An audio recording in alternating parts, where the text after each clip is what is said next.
though. I'm pretty sure the last time I did like a Q&A where I sit down and talk to you guys and just give you like life updates was last summer. I had you guys ask me some questions on my Instagram and I just can't wait to talk to you guys. I also had you guys submit any questions for advice as well. Let's just start with how is your new job going, because clearly that is a big part of my life right now. If you guys didn't know, I started working full-time but fully remote for a company that basically does influencer marketing. My job is to find YouTubers and content creators for the brands that we work with. Let me just say, working for this company has been absolutely amazing. And this also ties into the question, how is your mental health? Let me just say, I am doing so much better than I was 6 months ago. When I first moved here into this new house, it was about a year ago, I was feeling a lot more motivated than when I was living at home. I was ready to make content. I was so excited about this new chapter of my life. When my videos weren't performing as well as they used to, even though I was consistently uploading, it made me feel like a failure. I'm not gonna lie.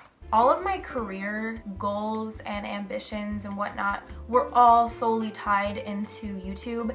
And if your videos aren't performing well, which you don't have much control over, whether the algorithm favors you or not. If you don't have anything going for you in the career section of your life, it'll affect other parts of your life, if that makes sense. So me getting this job, number one, has improved my mental health a ton because I'm way more productive, I'm way more organized. I feel so much better now. And then the other thing that has been amazing about this job, I can actually charge appropriate rates to brands. I was completely undercharging before and I had no idea. I didn't know how to calculate CPM. I didn't know what to charge for usage rights. I didn't know what whitelisting was. And if you're not in the influencer space, all these things are gonna sound like nonsense to you, but I have learned so much just from working here as an influencer. Is it difficult for you to work full-time and continuing YouTube at the same time? No, I'm actually filming this right now during work hours, but it's my lunch break, so. Honestly, ever since I started working at this job, I'm making way more money than I ever have, solely based off of sponsorships on my own YouTube channel. It's so much better than when I used to just sit around and do absolutely nothing for a week straight. Feel like I just want to lay in bed and scroll through TikTok and get nothing done. So much more productive, so much more happier. Botox/filler update. It seems like a lot of people think that I have fillers. I do want to clarify, I've never had any filler before. None on my lips, none on my face, nothing. I've only had Botox a few times. It's like all worn off, as you can see. I am going to be trying out masseter Botox next, simply because I do grind my teeth. I'm gonna make a whole video documenting the process because it's like a big endeavor to get this muscle down. So I'll explain more in that video. Stay tuned for a masseter Botox vlog. What has happened to your hair? It used to curl more. I basically need my hair to reset because the bleach has just totally ruined my hair in terms of like how dry it is and the curl pattern. This is a huge reminder, if you have any wave or curl in your hair, don't bleach it. Just don't do it. How do you get around the city when you don't feel like driving or walking? I'll tell you guys. Roll the clip. The baddest scooter in town. Beautiful interface. LED light strip. Kickstand deactivated.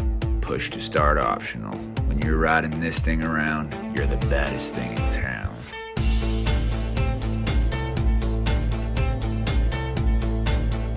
Make strangers want to be your lover.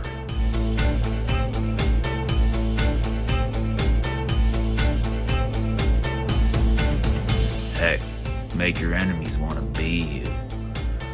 If they envy you, you're on the right scooter. Ride until the sunset, and don't look back.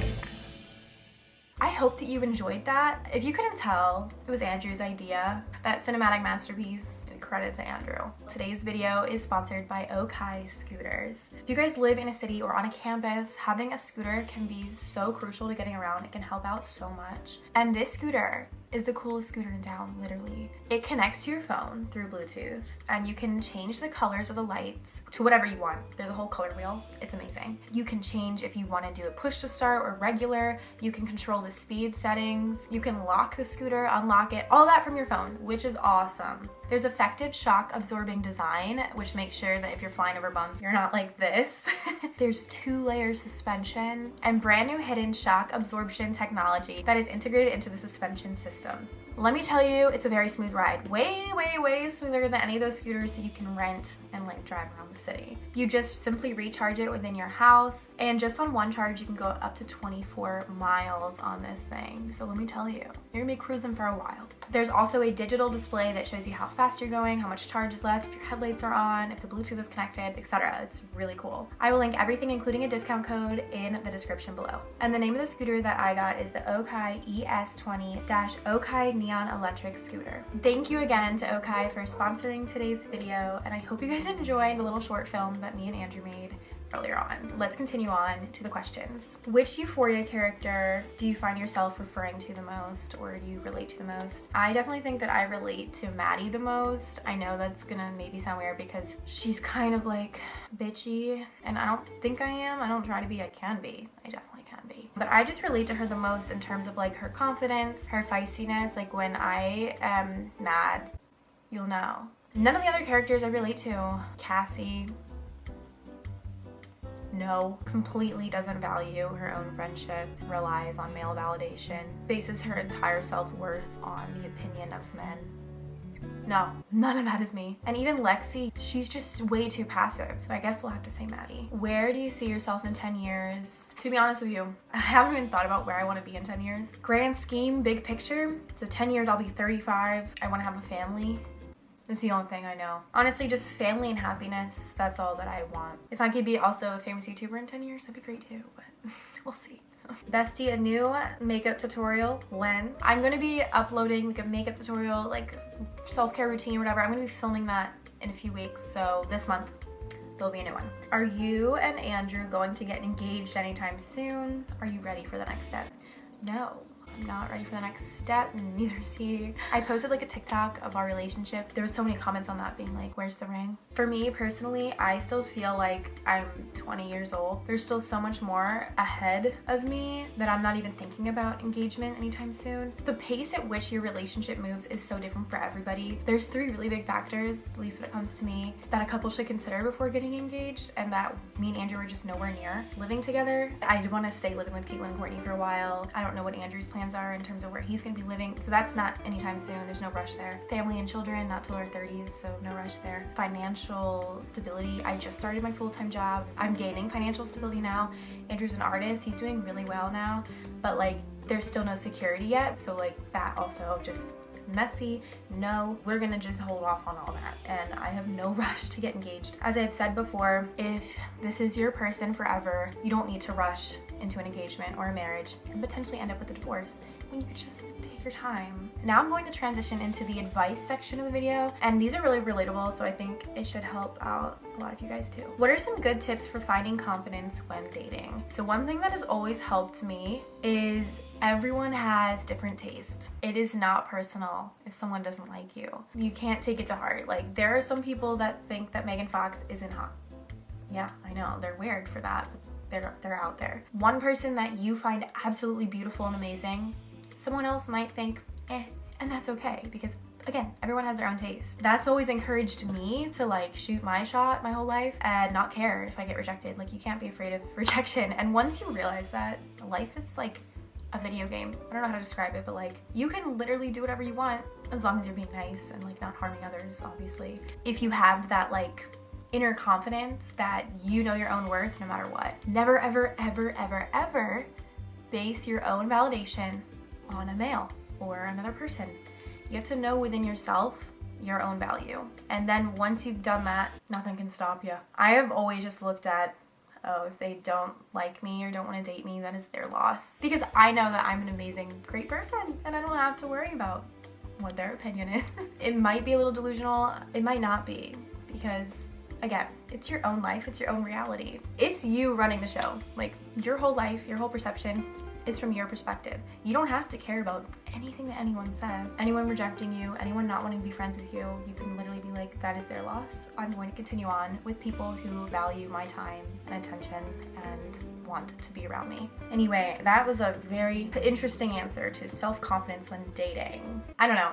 I hope that makes sense of what I'm saying. I'm trying to like, there's a lot going on in my brain. It's hard to put it into words. I don't know. My boyfriend doesn't allow me to have male friends. Is this a red flag? I think that since you were asking if this is a red flag, you already know that it is a red flag. Like, your boyfriend shouldn't be telling you who you can or cannot be friends with. That's weird, and that's controlling, and quite frankly, not okay at all. It also shows that he has massive insecurity if he's really concerned about who your guy friends are. Like, he should be confident and secure in your own relationship to not worry about anything. And maybe I could understand too if you have like a history with a certain friend, you guys were romantic at a certain point, that is a little weird, that is a little bit uncomfortable. I don't think any significant other would like someone being best friends with someone they used to have romantic relationships with. But like, if they are literally your platonic friends, girl, don't let him do that. How to keep a relationship more than 2 months.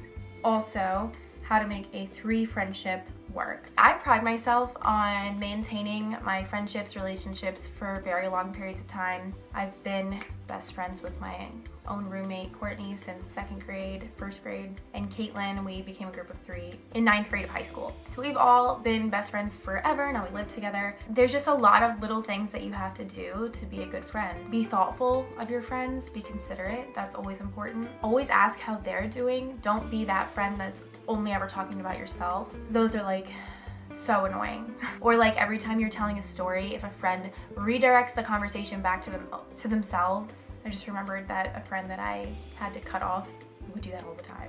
Never be passive aggressive. Such an important thing in all relationships. Passive aggressiveness, not good.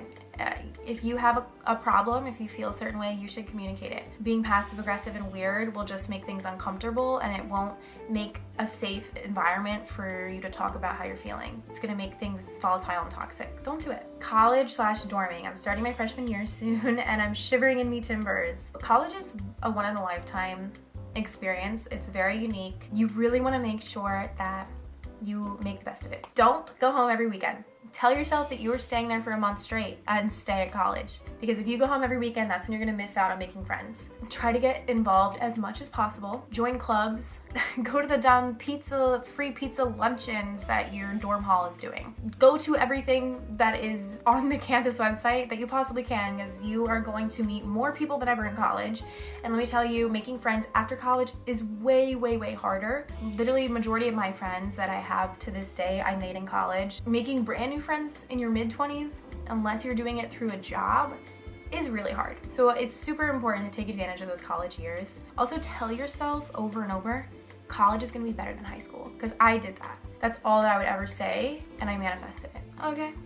I made it come true because I believed it. And I also said life after college is gonna be better than college. And I was also right, because life is a roller coaster that only goes up, my friend. Advice on losing a best friend and not understanding why. If you have a friend that has basically cut you off without telling you why, that's pretty crappy of them, especially if you don't even know why, like it wasn't even like something happened. I think that's way more of a reflection on the friend, and honestly you have to ask yourself, would I want to be friends with someone who doesn't even owe me the decency of communication and telling me what I did wrong? Someone that would leave me questioning constantly and running through every single scenario in my head. Would I want to be friends with someone who can't even communicate how they're feeling and just leave me like that? You don't.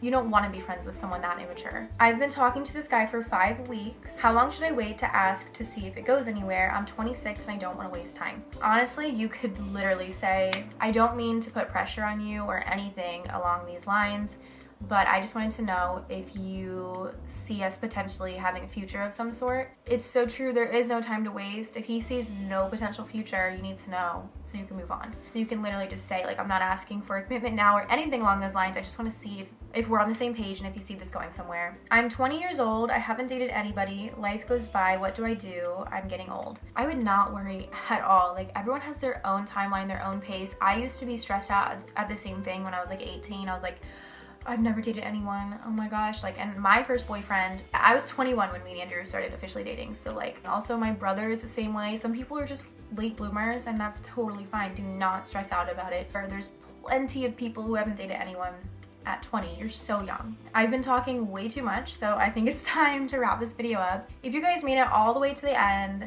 comment that was the best advice, and then I'll know you're a real one. Thank you guys so much for watching. Thank you to Okai for sponsoring today's video. Links are in description, and so is a discount code.